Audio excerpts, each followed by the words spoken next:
For a moment, the grand hall froze. The music softened, the chatter faded, and every eye locked onto a single gesture. King Charles reaching out, but not toward Camilla. Instead, his hand moved instinctively toward Catherine, Princess of Wales. A quiet gasp rippled across the room. What did that split second reveal? Respect? Affection? A forgotten memory? Or something the royal family never intended the public to see? Sometimes, one small gesture exposes a story the crown has tried to bury for decades. If moments like this fascinate you as much as they fascinate us, go ahead and tap like. And if you enjoy deep, emotional royal stories, hit subscribe so you never miss what comes next. Feel free to share this with someone who loves the royal family. It really helps the channel grow. All right, let's step inside the palace. The air inside Windsor Castle carried that unmistakable kind of royal warmth. Soft music drifting through crystal chandeliers, quiet conversations mixing with the gentle clink of glasses, and a sense of ceremony wrapped around every corner. Nights like these were designed to feel predictable, controlled, perfect. But on this night, perfection would crack. Catherine, Princess of Wales, entered the room late, her step steady, her smile polite, her posture flawless. There was a softness around her that never needed to be loud. She didn't command attention. Attention simply found her. Even those who claimed indifference couldn't deny it. She moved with that rare combination of calm and confidence that felt almost healing. King Charles noticed her immediately. Observers later said the shift was visible, like a candle suddenly catching flame. His shoulders eased, his expression brightened for the first time in hours, and something unspoken flickered in the way he watched her approach. It wasn't romantic, nothing like that.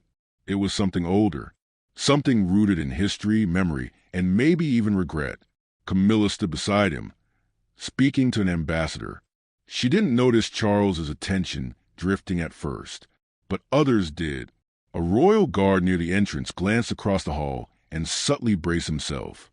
He'd served for 20 years, long enough to read gestures the way a scholar reads ancient text. He would later say it started with Charles's eyes, an unmistakable softening that happened only when someone touched a place in the king's heart he tried to keep hidden. The crowd parted for Catherine as she made her way toward the royal couple. A few guests whispered. Some turned to their partners with raised eyebrows. Even the orchestra seemed to play quieter in her presence, as if adjusting for a moment that hadn't fully revealed itself yet. And then it happened.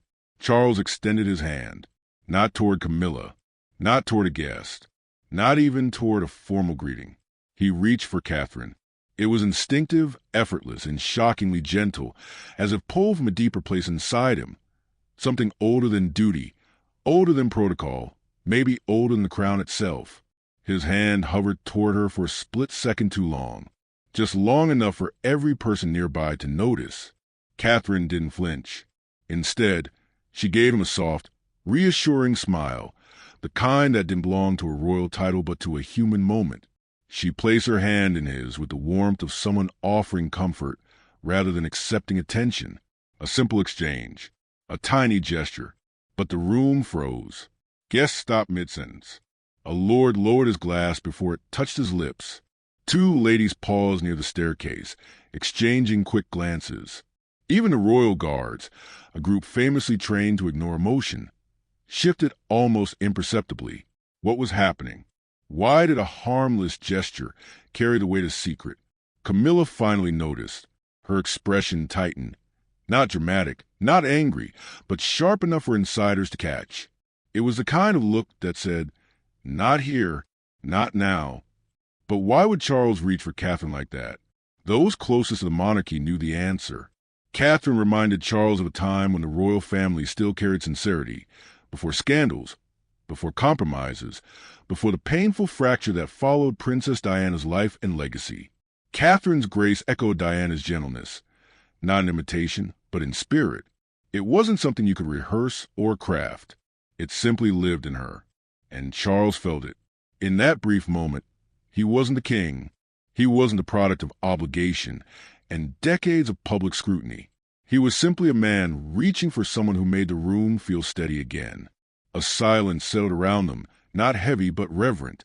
The kind of silence that makes people question whether they've just witnessed a mistake, a confession, or a moment meant only for the heart. A diplomat near the piano whispered to his wife, "Did you see that? That wasn't planned." His wife nodded slowly. "No, that was instinct."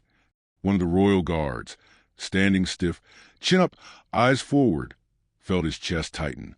Guards weren't supposed to let emotions pass through them, but this moment was different. He had served during the years Diana passed through these halls. He remembered her laughter, her softness, the way she treated the guards as people rather than background decoration. Watching Charles reach for Catherine struck somewhere unexpected in him. Like an echo from a memory he thought he'd buried, Catherine gently squeezed Charles's hand, grounding him, guiding him back into formality the moment required. She bowed her head slightly, a respectful acknowledgement of both his position and his vulnerability. Charles inhaled slowly. Camilla watched, and then Catherine released his hand, turning the gesture into something public and presentable, an affectionate, supportive greeting instead of a deeply personal slip. The atmosphere in the hall loosened. Conversations resumed, though noticeably quieter.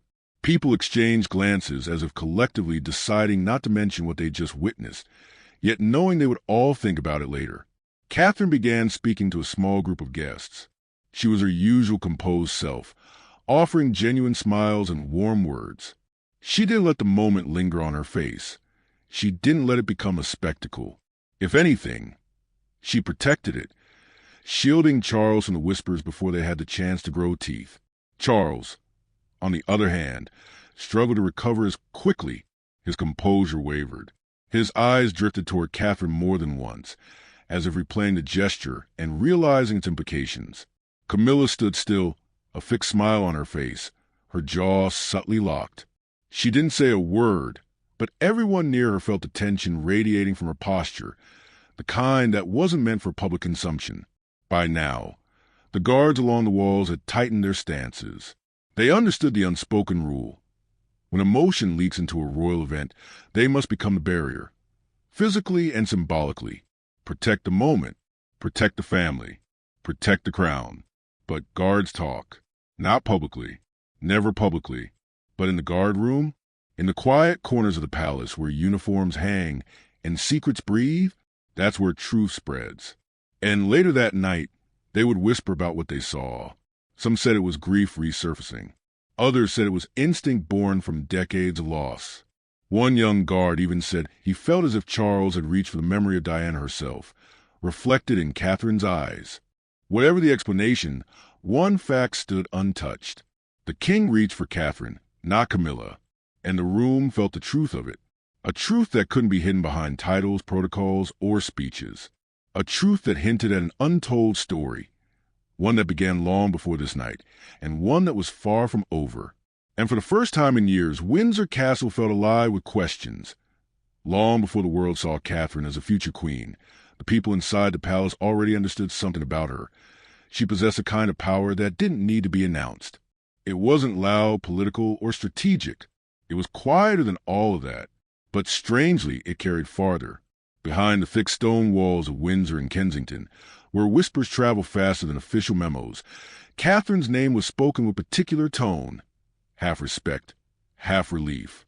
"Thank God she's here," one senior aide once murmured after a stressful state meeting. "She stabilizes everything." It wasn't an exaggeration, because Catherine had become the royal family's quiet heartbeat long before the public realized it. Every morning, while news headlines buzzed with rumors and commentators debated the monarchy's future, Catherine moved through the palace with a gentleness that steadied the chaos. She never rushed. She never snapped. She never played the political games others feared. Instead, she carried an authenticity that made people drop their guard. Royal guards especially noticed it. These were men and women trained to show no emotion, no fatigue, no hesitation. They were statues in tailored uniforms. But Catherine saw them, really saw them, not as background figures, but as people standing in the cold, the rain, the long hours of silence. She remembered names. She asked about families. She thanked them personally, not once, but every time. One guard, a veteran who had served under 3 monarchs, once admitted quietly, "She treats us like humans. You don't forget someone like that." And the thing is, this wasn't performance. Catherine wasn't trying to win anyone. It was simply who she was. Inside the palace, power doesn't always look like a throne or a crown. Often, it's something smaller, how people feel when you walk into a room. And Catherine had a rare gift. She made the palace feel human again. A private secretary recalled a tense afternoon not long after Queen Elizabeth II passed. The castle felt heavier than usual, rooms thick with grief and silence. Charles was overwhelmed. William was exhausted, and every corridor carried the weight of transition. Then Catherine walked in, not with grand speeches or forced optimism, just with presence, gentle, steady, grounding. She placed a comforting hand on a staff member's shoulder, offered a warm smile to another, and within minutes, the emotional temperature shifted. People breathed again. "She didn't fix anything," the secretary said. "She didn't need to. She just anchored us." This is the part the public rarely sees. Catherine's influence isn't loud, but it's everywhere. She understands when to step forward and when to step back, when to soften a moment, and when to protect someone else's dignity, when the cameras are watching, and especially when they're not. And perhaps most importantly, she knows how to manage silence. Royal silence isn't the absence of noise. It's the presence of understanding. The walls hold stories, some painful, some fragile, and only a few people know how to navigate them without stirring old wounds. Catherine became that person. Even the guard said it. She walks the halls like she's holding history in her hands. There's a reason King Charles instinctively reached for her. Catherine represents something he's rarely had: emotional safety, not because she is family by marriage, not because she is polite or dutiful, but because she is steady emotionally, morally, spiritually. She reminds him of continuity, of gentleness in the storm, of Diana's empathy without Diana's heartbreak. This isn't about comparison. It's about connection. Catherine understands pain, quiet pain, the kind carried without complaint. She has faced scrutiny, isolation, pressure no outsider could fully understand. Yet she remains gracious, offering warmth rather than resentment. Charles recognizes that strength. It reflects something he always admired but struggled to maintain himself. And behind closed doors, the difference is even more evident. At private dinner months before the moment that shocked Windsor, Charles was struggling with fatigue and stress. His advisors argued, his schedule overflowed, his patience stretched thin. Catherine entered the room later than expected, apologizing softly for being delayed with the children. Charles's entire posture shifted. William noticed. Camilla noticed. Everyone noticed. It was as if her presence wrapped the room in calm. Catherine sat beside Charles, speaking quietly about the children, about nature, about a documentary she'd watched. Nothing profound, nothing political. But within minutes, Charles was smiling again, tension evaporating from his shoulders. A courtier later described it as, she reminded him he had a life outside the crown. Not many people can do that for a monarch, the guards often say. When Catherine is in the room, people behave better. It's true. The energy tightens around her, not out of fear, but out of respect. Staff stop whispering about internal conflicts. Advisors straighten their jackets. Even senior royals soften their tone. Her presence elevates the space. One guard put it perfectly. She is the calm the palace didn't know it needed until she arrived. And this calm made the gesture from Chapter 1 even more powerful. The king didn't reach toward Catherine because she was convenient. He reached toward her because she had become the emotional anchor of the monarchy, a role no one assigned to her, yet one she fulfilled with quiet strength. But her influence isn't just emotional. Catherine has reshaped the palace culture in subtle but profound ways. She championed mental health initiatives internally, encouraging staff to access support without shame. She pushed for modernization of communication channels, more transparency, more genuine engagement with the public. And though she never demands recognition, insiders know the truth. Many of the palace's best decisions in recent years carry her fingerprints. She doesn't raise her voice. She doesn't make threats. She doesn't force loyalty. She earns it. That's the quiet power of Catherine. And yet, for all her grace, there is an unspoken weight she carries. The pressure of legacy, the expectations of the crown, the shadow of the late Princess Diana whisper behind her name more often than she would ever admit. But Catherine doesn't shrink under that shadow. She honors it by being steady where life once was turbulent, by bringing warmth where the palace once ran cold, and by offering empathy where history left wounds. This is why she is loved. This is why she is respected. This is why the guards admire her. And this is why Charles's instinctive gesture shook the room. Because deep down the monarchy knows Catherine is not just a future of the royal family. She is its present anchor. And what happened that night wasn't an accident. It was a truth finally slipping through the cracks of tradition. A truth that only becomes clearer the deeper we step into the past. For most people, a single moment, a hand reaching out in the wrong direction, would be nothing more than an awkward slip. But when you are the king, and when every gesture carries decades of history behind it, even the smallest motion can feel like an earthquake. And that night, Charles's instinctive reach toward Catherine didn't rise from thin air. It rose from years of emotional wounds, unspoken regrets, and the complicated shadows of two women who shaped his life, Diana and Camilla. To understand why his hand moved the way it did, you have to go back, far back, into the emotional landscape he still carries. Charles never escaped the ghost of time. Some memories cling to him not as images but as sensations.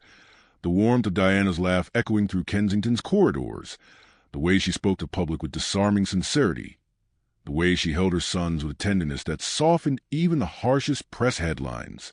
People assumed Charles tried to bury those memories. He didn't. He carried them. Quietly, constantly, often painfully, especially in the years after her passing, when the weight of guilt sank deeper than the crown itself.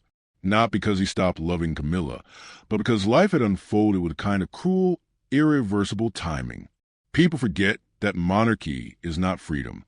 It's duty, obligation, and sacrifice, and often sacrifice of the heart. But here's the truth insiders whisper. Charles always felt that Diana revealed the human side of the monarchy, something he struggled to show himself. And that is the point where Catherine's presence became unavoidable. She didn't replace Diana. She didn't mimic her. She didn't even try to echo her. But she carried the same warmth, the same gentleness, the same emotional intelligence Diana possessed effortlessly. To Charles, that familiarity was grounding, and Camilla felt that every single time in public. Camilla keeps her expression controlled, pleasant but reserved. She knows the role. She knows the cameras. She knows the scrutiny that follows every move she makes. But in private, she is sharper, more aware, more reactive than most realize. She notices everything, every shift in Charles's posture, every time his expression changes when Catherine walks in, every hint of softness that flickers across his face, the kind he rarely shows anyone else. Camilla understands her husband better than most. She has stood with him through some of the darkest storms of his life. She has absorbed his frustrations, shared his secrets, carried his burdens. Their bond is complicated, but it is real. It was forged in years of quiet loyalty when the world turned its back on them both. But loyalty doesn't erase insecurity. And when Catherine's presence fills a room, something in Camilla stiffens. Not out of hatred, not out of jealousy, but out of fear. Fear that the public sees Catherine as a rightful heir to Diana's emotional legacy. Fear that Catherine naturally embodies the warmth Diana once radiated. Fear that Charles gravitates toward that warmth more than he realizes. Because no matter how much history Charles and Camilla share, there are moments, tiny, fleeting moments, where the past pulls harder than the present. The night of the gesture was one of those moments. A week before that event, Charles had been struggling privately. His schedule was punishing. His health was fragile. His patience with the internal politics of the palace was wearing thin. There were disagreements with advisors, friction behind the scenes, and pressure from every direction. He felt alone. Even surrounded by staff, even accompanied by Camilla, Charles often felt the kind of loneliness only the crown can create.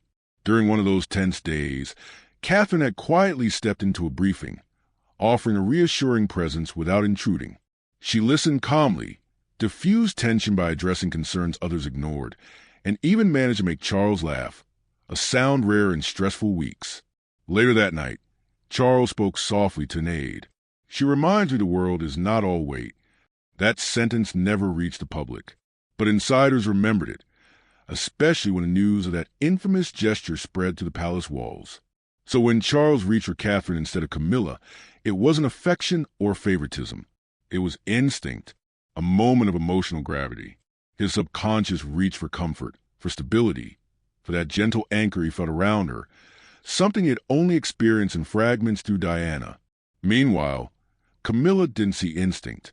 She saw history replaying itself, and it hurt, not visibly, not enough to create scandal, not enough to break composure, but enough for those near her to feel the fracture in the air. Her jaw tightened, her eyes hardened, her shoulders stiffened. These weren't dramatic reactions, but they were real. The guards noticed, the staff noticed. The energy in the room shifted, because everyone in that hall knew what the moment represented. It wasn't about Catherine. It wasn't about Camilla. It was about a past that refused to stay buried. Camilla has always lived in the shadows of comparison, even after marriage, even after coronation, even after being legitimized by the monarchy's highest authority. She knows the public sees her differently. She knows history has painted her as a villain, and she knows Catherine, graceful, elegant, adored, has become the image of the modern monarchy the public embraces. And though she would never say it aloud, Camilla carries a quiet fear. What if Catherine becomes everything the world wanted Diana to be, not as a replacement, but as fulfillment? Because Catherine represents stability, consistency, patience, soft strength. And that is the very thing Charles is drawn to, not romantically, but emotionally. The tension between past and present reached a delicate balance that night, and everyone in the palace felt it. The guards whispered later. The king didn't choose Catherine. His heart did. Not in the sense of love, but in the sense of comfort. A comfort Camilla cannot give him in the same way. Not because she lacks love, but because she carries history's scars. Catherine carries healing, and that difference is felt by everyone around them. As the night went on in Windsor, the air thickened with unspoken stories. Guests continued their conversations, but their eyes drifted toward the royal trio more often than the music or the wine. What does this mean? Does Charles realize what he did? Did Camilla notice? Will the palace ignore it? Or will whispers evolve into rumors? One thing was certain. That gesture was not a mistake. It was a memory, a longing, a fracture, a truth rooted in the shadows of Diana, the loyalty of Camilla, and the quiet power of Catherine. A truth that would only grow louder in the days to come. Long after the music faded, long after the guests drifted out into the cool Windsor night, and long after the palace lights dimmed into a soft royal glow, one man remained standing at his post with mind far too awake to rest. His name was Sergeant James Harrow, one of the king's longest-serving royal guards. He was known among the staff for his silence. Not the stiff, formal silence expected of a guard, but a deeper one. James was the kind of man who listened more than he spoke, who remembered more than he admitted, and who understood the palace in ways few ever did. And tonight, he knew something important had shifted. He had witnessed a gesture, Charles reaching for Catherine, and it was still replaying in his mind, not because it broke protocol, not because it embarrassed Camilla, but because it revealed something James had sensed for years. The monarchy's emotional center had quietly moved, and it hadn't moved toward crowns, titles, or even tradition. It had moved toward Catherine. James had served during the final years of Princess Diana's life. He remembered her laughter echoing across Kensington's courtyard.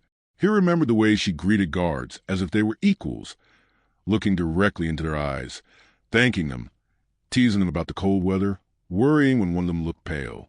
He had been on duty the night news arrived that Diana had been in a car crash.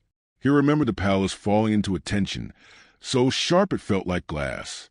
And he remembered a young Prince William staring out the window, eyes red and face pale, holding on to his father's arm as if he were afraid of losing him too.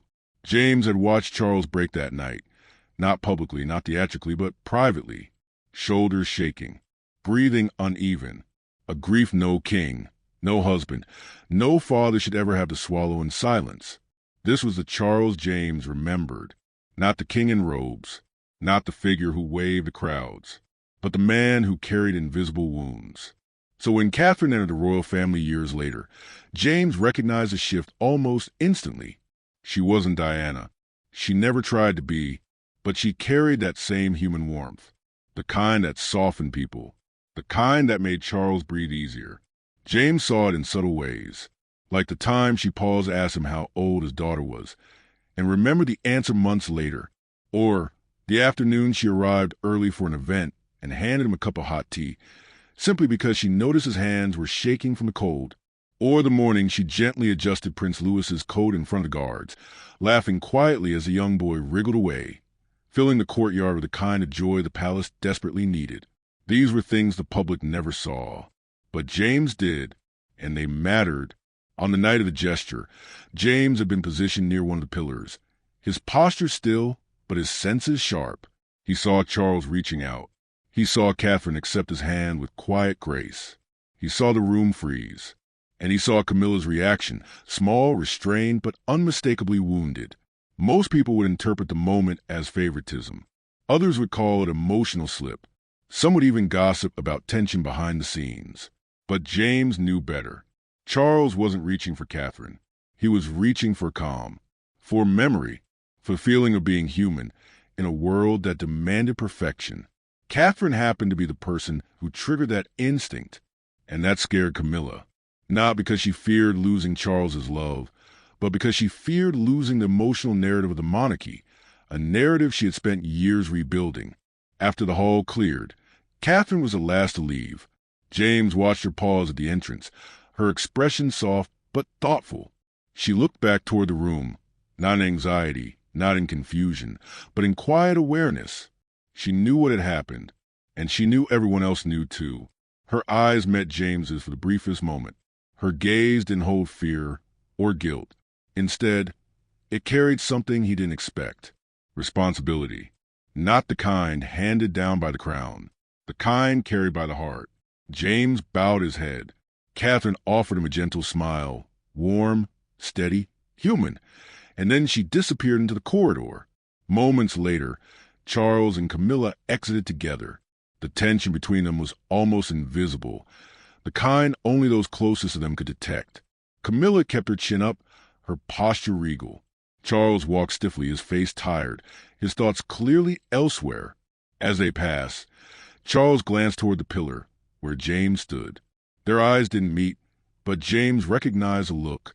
The king was afraid he had revealed too much. Later that night, when James returned to the guard room and removed his bearskin hat, the other guards began whispering about the moment. Some exaggerated it. Others tried to analyze it. A few joked nervously, trying to lighten the weight of something they didn't fully understand. James said nothing, not because he didn't have thoughts, but because he understood the gesture in a way others didn't. He had seen grief. He had seen trauma. He had seen the shift in the royal family across generations. And Charles's instinct wasn't scandalous. It was human, perhaps the most human thing the king had done in years. The next morning, the palace buzzed with contained whispers. Aides discussed the moment behind closed doors. Advisors worried about optics. Communication staff drafted potential statements, none of which would ever be used. But when Catherine entered the room for a briefing, the energy shifted. She greeted everyone warmly. She carried herself with calm maturity. She didn't address the incident. She didn't look embarrassed. She simply continued her work, steady and gracious. James observed from a distance. This right here was why Charles reached for her. She wasn't the future queen because of her marriage. She was the future queen because of her ability to stabilize chaos without saying a word, because of her ability to soften a room without controlling it, because of her ability to anchor people without drawing attention, because of her gentle authority, earned, not inherited. Catherine wasn't a symbol. She was a force, a quiet one, a steady one, a necessary one. And James realized something that morning. Catherine doesn't just represent the future of the monarchy. She is the only one capable of carrying its emotional legacy forward. The gesture was a mistake. It wasn't a slip. It wasn't a scandal. It was a moment of truth, a moment revealing what insiders already knew. Catherine had become the heart of the royal family, and Charles, burdened by history, by grief, by responsibility, was drawn to that heart in a moment of vulnerability, not romantically, not rebelliously, but humanly. James adjusted his uniform, placed his hat back on, and returned to duty. And as he took his place at the palace entrance, he carried a certainty few others possessed. History would remember that gesture, not as a mistake, but as the night when the monarchy's future quietly revealed itself.